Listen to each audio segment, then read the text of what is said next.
This conference marks the end of my term as chairman, and not only has the year flown by so quickly, but so have my 4 years as USMEF officer. It's been an honor and a wonderful experience to serve this organization, and I'll never forget the time that I've had and the friends that I've met. Today I'd like to share with you some of the successes I'm most proud of, but also some of the unfinished business and hard work that we still have to do as an organization. I'm pleased to report that meat exports are on a record pace for 2014, with the combined beef, pork, and lamb export value expected to reach about $13 billion. This is even more remarkable when you consider the supply challenges we faced this past year. On the beef side, we're finally seeing some herd rebuilding, and while that's a positive development, it will put even a tighter squeeze on our short-term beef supplies. Export value per head of fed slaughtered has averaged nearly $280 this year, which is easily a new record. And we shattered the monthly record in August of over $326 per head.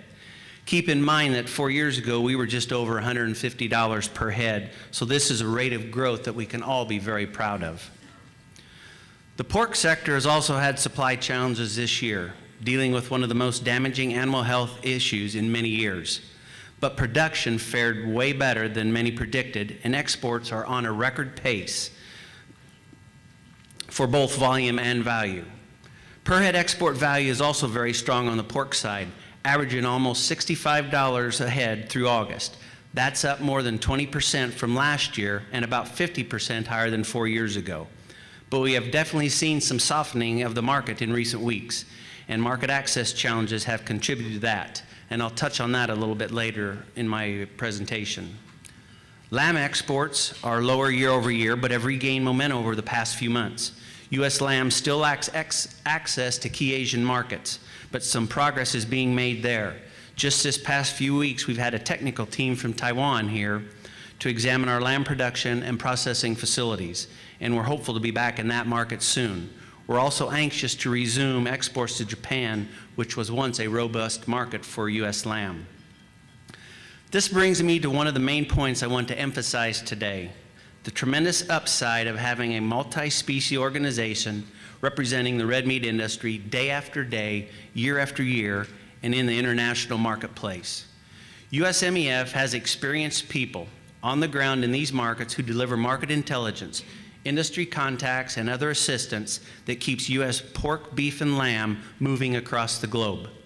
There's simply no substitute for that, and it's one of the main factors that the track record and success of the U.S. red meat industry has been building on for many, many years and will continue to build for many, many to come. Another factor behind this success is the broad support USMEF receives from many sectors of U.S. agriculture.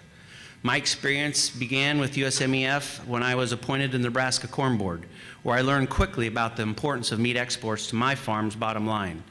It's been gratifying to see USMEF's support from the feed grain and oilseed sectors grow over the years, because as crop producers, we know that a healthy livestock industry means a healthy grain industry.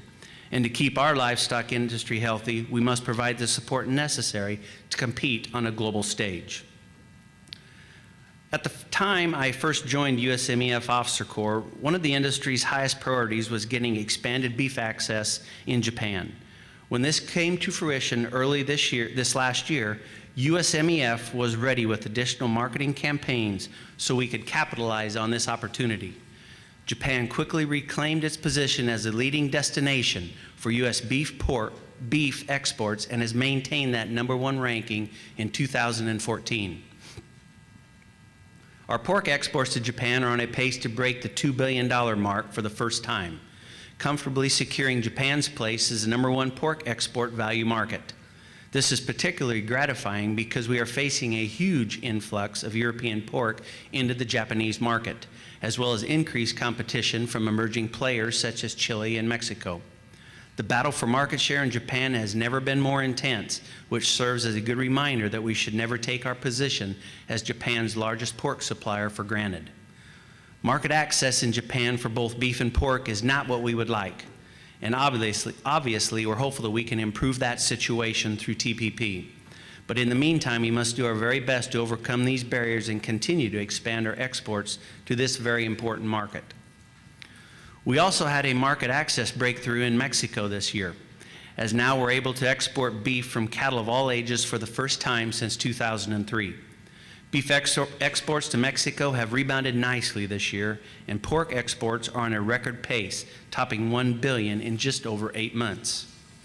Korea is also an important success story this year, as demand for U.S. beef and pork is very robust.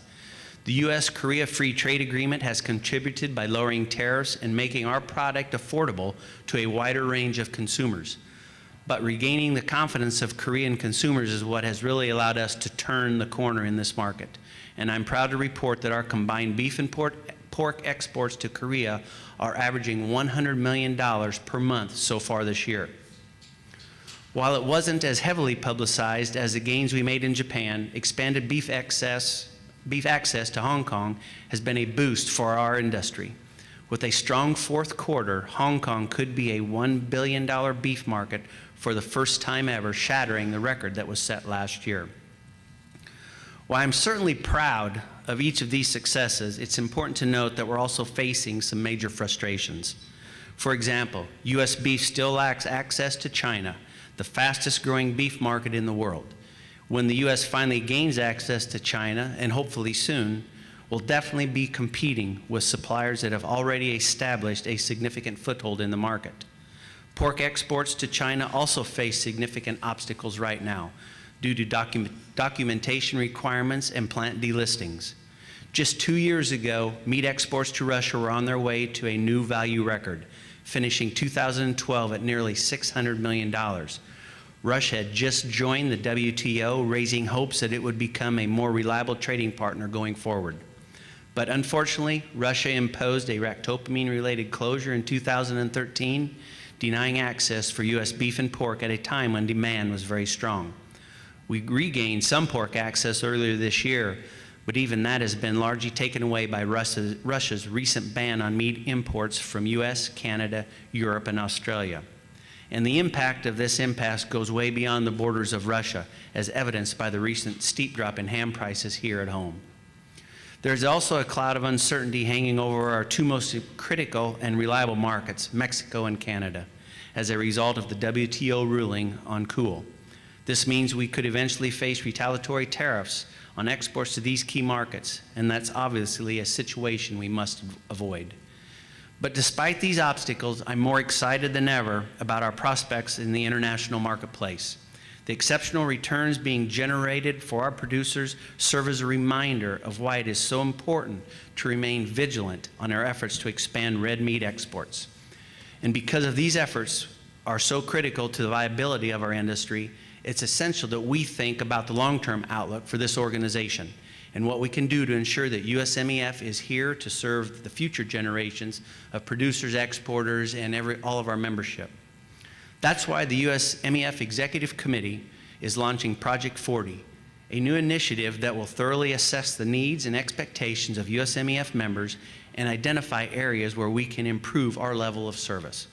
There's an old saying that you don't have to be sick to get better, and this sums up what Project 40 is all about.